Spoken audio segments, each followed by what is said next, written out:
Hoje nós vamos falar sobre o ciclo celular, certo? Importante processo de multiplicação celular, importante processo que ocorre nas células e que dão origem a várias outras células, né? Nós vamos falar inicialmente aqui na parte 1 da importância do ciclo celular e da regulação do ciclo celular. Vamos lá. Então, dividir para multiplicar, né? Toda vez que uma célula se divide, automaticamente ela está se multiplicando. Ou seja, uma célula se divide dando origem a duas.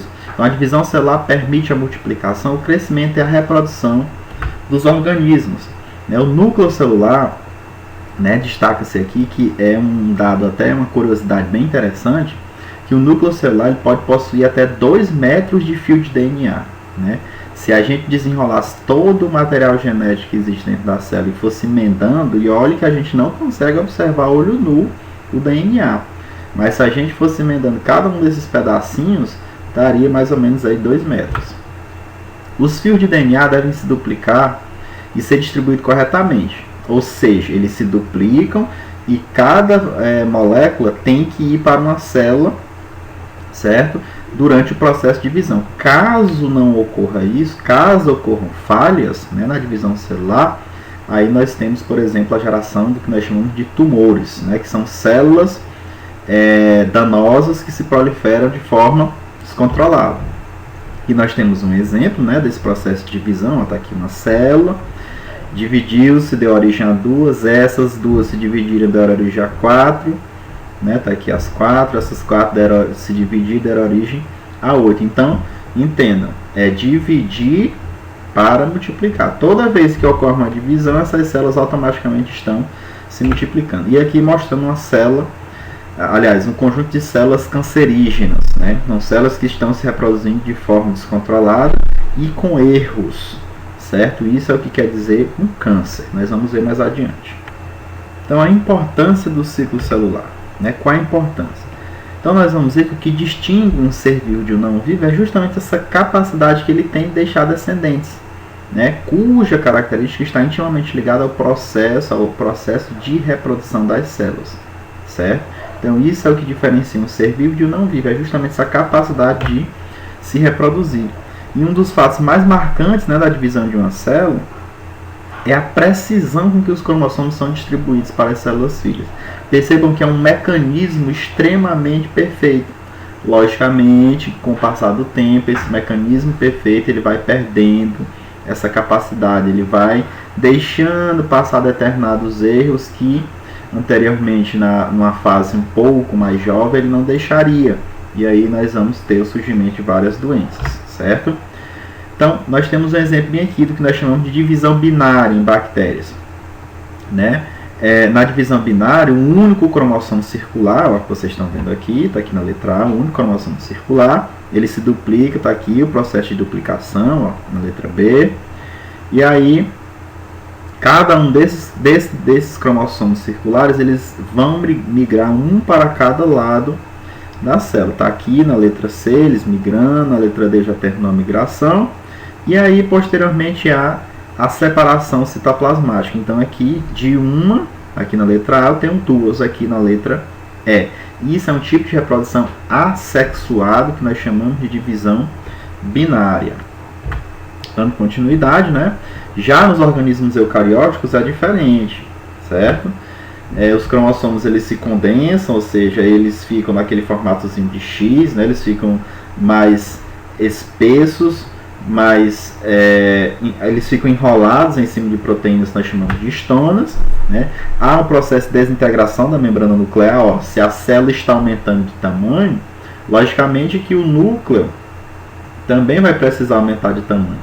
Consequentemente, essa célula ela não iria comportar, esse aumento não iria comportar, certo, dentro das membranas. Então, consequentemente, há um processo de desintegração, certo? O citoesqueleto ele se organiza formando microtúbulos, e esses microtúbulos vão ser de suma importância, porque eles vão se ligar ao centrômero do cromossomo e vai fazer com que eles migrem para os polos opostos, ou seja, puxa um para cada lado para que eles fiquem em células separadas. é responsável pelo aumento do número de células, né, resultando em crescimento e desenvolvimento. Ou seja, lembrem lá do início, dividir para multiplicar. Então, o ciclo celular, né, é um período que vai desde o surgimento de uma célula, ou seja, desde que ela se divide, né, até a outra divisão. Então, isso nós temos um ciclo celular, desde que ela surge até quando ela se divide em duas. Aqui é um panorama, né? Percebam que a mitose mesmo, ela só dura geralmente 30 minutos. A interfase, que é o período que a célula está se preparando, está duplicando seu DNA, está conferindo se está tudo certinho, ele demora mais ou menos 23 horas e 30 minutos. A mitose mesmo é rápida, só dura 30 minutos. Nós vamos ver cada um desses períodos aqui, né? O período G1, período S, o período G2, né, da interfase, e também a mitose, certo? Cada uma dessas fases aqui da mitose. Então, a frequência da divisão celular, ela varia com o tipo de célula e estado fisiológico. Ela não ocorre da mesma forma, né? A frequência não ocorre da mesma forma. Por exemplo, as células embrionárias, elas se dividem de hora em hora. É acelerado o processo de divisão dessas células justamente por conta da demanda, da necessidade de suprir, né, o desenvolvimento dessa nova forma de vida que está surgindo. As células do duodeno também, no caso aqui é uma parte do sistema digestório, se divide uma vez por dia. E as células do esôfago, por exemplo, podem sofrer divisões a cada semana. As células hepáticas sofrem divisões a cada 15 dias, por exemplo. As células epiteliais, células da pele, sofrem divisões diárias. Então, cada tipo de célula tem uma frequência diferente e também depende do estado fisiológico, certo? Então, o ciclo celular ele compreende duas partes. A que precede a divisão chama-se interfase, como eu já antecipei. E a divisão propriamente dita, que é o que nós chamamos de mitose. Então, a divisão celular compreende dois processos, né, que duram menos de 1 hora para ocorrer.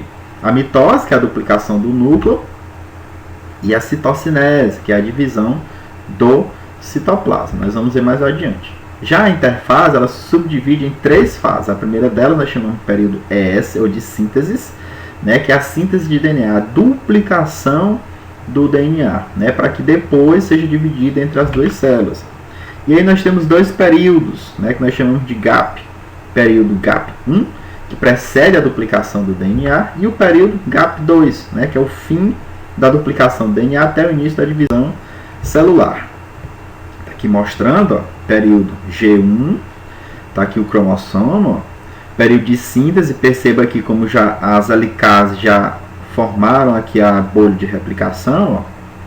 Ela já abriu, já começou a abrir o DNA para que ele passe por um processo de duplicação. Em G2, percebam que já há 2 fitas de DNA, ó, aqui tinha uma, aqui tem 2, e a mitose é o que? A divisão dessas 2 fitas, sendo que uma vai para uma célula e a outra vai para outra célula, certo? Regulação do ciclo celular. O ciclo celular ele não ocorre de qualquer forma, certo? Ele não ocorre de forma desregulada. Tem reguladores, tem um controle, tem um mecanismo de controle para que não exista nenhum erro, certo? Então, a progressão de uma célula de G1, S, G2 e divisão depende de fatores externos e internos à célula. Se não tiver tudo perfeito, a célula ela não se divide, ela estaciona, ela fica paradinha até que haja o processo de divisão. Então, nós temos os fatores de crescimento celular, né, que são substâncias que estimulam a divisão celular. Por exemplo, certas células só duplicam o DNA quando atingem o tamanho mínimo necessário. Se não tiver esse tamanho mínimo, ela não se divide, ela estaciona ali. Então, o ciclo celular pode ser interrompido caso hajam danos ao DNA. A célula é precavida. Se a DNA polimerase erra a acrescentar algum nucleotídeo, o que acontece? Ou uma outra proteína corrige, ou há um estacionamento. Ela para ali para que não ocorra nenhum dano posterior, certo? E aí tem o que nós chamamos de pontos de checagem. O que são esses pontos de checagem? São pontos específicos no ciclo celular em que a célula decide se completa o ciclo ou se interrompe o processo. Olha como a célula é inteligente. Ela tem pontos, mecanismos de controle que permitem ela tomar dois caminhos. Ou ela para bem ali, se houver algum erro, ou ela prossegue. Se tiver tudo perfeito, se o tamanho, o DNA estiver todo ajeitadinho, todo perfeito, ela prossegue. Se não, ela estaciona. E aqui nós temos esses pontos de checagem, né? O controle aqui em G1, né? Nesse ponto aqui de ciclo celular, a célula pode entrar em G0. Por que ela pode entrar em G0? Ora, se não tiver tudo adequado, se o material genético não tiver duplicado, se o tamanho da célula não estiver adequado, ela estaciona bem, ela não prossegue, certo? Desencadeia aí o que nós chamamos de apoptose, ou morte programada da célula. O que é isso? Se a célula está com defeito, se o material genético está com algum defeito, a célula ela programa a sua morte. É como se fosse um suicídio da célula. Para quê? Para que ela não se reproduza, para que ela não passe aquele erro para outras células, certo? E aí nós temos outro período, né, que é o da síntese, que é justamente o período de síntese do DNA, do processo de duplicação do DNA. E o outro ponto de checagem aqui em G2, né, o ciclo celular prossegue se o DNA se autorreplicou de forma apropriada. Caso não, de novo entra o mecanismo de morte programada da célula, chamada de apoptose. Nós temos ainda o outro ponto de checagem, que já é na mitose, certo? Que ela é interrompida se os cromossomos não se alinham de forma adequada ou não se distribui de forma equitativa. O que é essa forma equitativa? Ou seja, um para cada lado. Tem que ser equilibrado. Senão, a célula para o seu processo de divisão. Perceba como a célula ela é precavida, né? Ela tem pontos de checagem. Se não está tudo ok, ela para o seu processo de divisão, certo?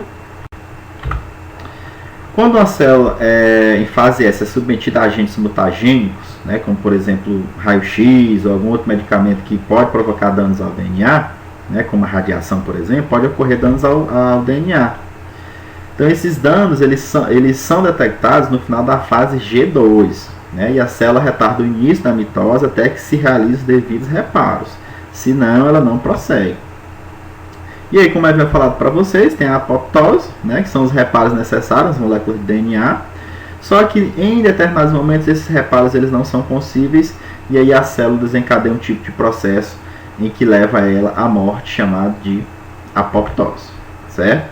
No caso aqui a proteína P53, né, participa da interrupção do ciclo celular e ativa a apoptose da célula danificada, ou seja, ela mata de forma programada essa célula para que ela não reproduza esse erro. No caso aqui a P53 ocorre em mamíferos.